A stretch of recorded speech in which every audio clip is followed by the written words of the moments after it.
Hello, today I'll be reading the Collection 5 reading focus on what skills and strategies help you read nonfiction. This is on pages 490 to 491 in the Holt textbook, and it will be for class 76.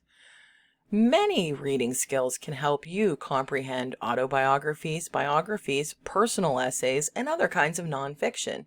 These skills include finding the main idea, organizing information, distinguishing fact and opinion, and understanding the author's purpose.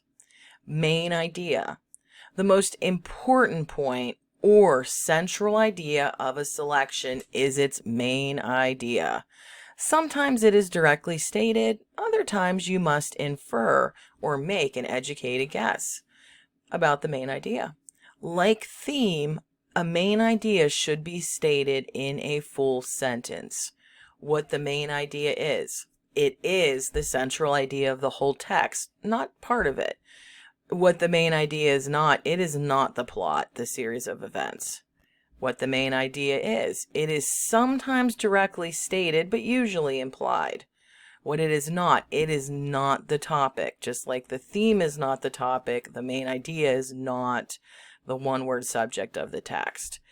Tips for finding the main idea. You want to first look at the title. Does it tell you what the text will focus on? For example, Elizabeth I is a biography by Milton Meltzer. In this collection, the title reveals the topic but does not state the main idea. Look for a sentence that seems to state a key idea in general terms. It may be found at the beginning or at the end of the text. Read the following quotation from the beginning of Elizabeth I and see if you can determine the main idea. Good Queen Bess, her people called her. But good is a tame word for one of the most remarkable women who ever lived. You will often need to continue reading in order to determine the main idea. If you can't find a key sentence that clearly states the main idea, go back over the text and find its major details. What do all of these details add up to? Okay, so again, you should follow these steps, but you should first read the article fully to make sure that that is the actual main idea. Okay, and organize information. You can use different approaches to organize information you learn in a nonfiction selection. Summarizing. Restate the main idea or major events in the text.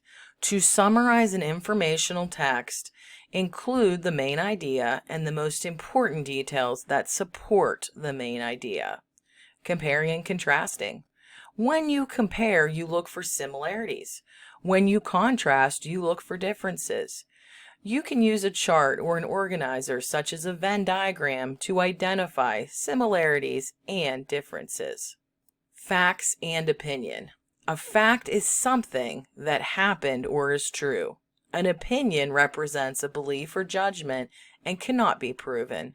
When you read nonfiction, especially an autobiography or personal essay, it is important to be able to distinguish facts from opinions. Here are examples from the autobiography, Barrio Boy. The term fact, the definition, it's something that can be proven. Here's an example. Half of the block was occupied by Lincoln School. An opinion, something that can be supported by facts but can't be proven true or false. Miss Hopley seemed a match for giants. I decided I liked her.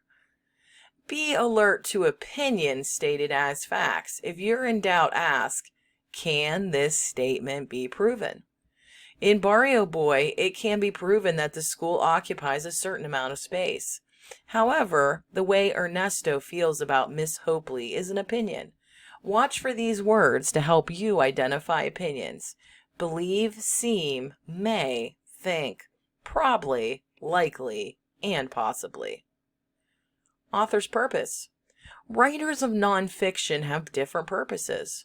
A biography informs about a person's life, but also entertains with interesting details. In an autobiography, the writer may want to share information, explain events in his or her life, or even persuade the reader. Personal essayists may want to reveal a truth about life. In Long Walk to Freedom, Mandela wants to share what he has discovered about fear and courage in the face of oppression.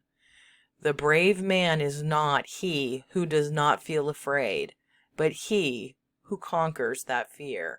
From Long Walk to Freedom by Nelson Mandela. The following list summarizes reasons explaining an author's purpose for writing: to inform, to explain, to persuade, to entertain, to reveal a truth about life, to share an experience. Your turn. Applying reading skills. An author writes a personal essay about learning to be proud of both her Spanish name and her American nicknames. Write a statement that expresses the main idea of this essay. 2.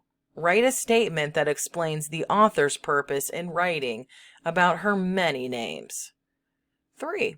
Write a sentence about a sports car. Use a combination of fact and opinion. Circle the part of the sentence that is fact and underline the part of the sentence that is opinion. Skills focus reading skills. Identify the main idea. Organize information, analyze facts and opinions, determine the author's purpose. Thanks for listening. Now you will go back into assignment 76 and complete the reading focus handout that goes with this lesson. Thanks for listening, and re-listen to it if you need to.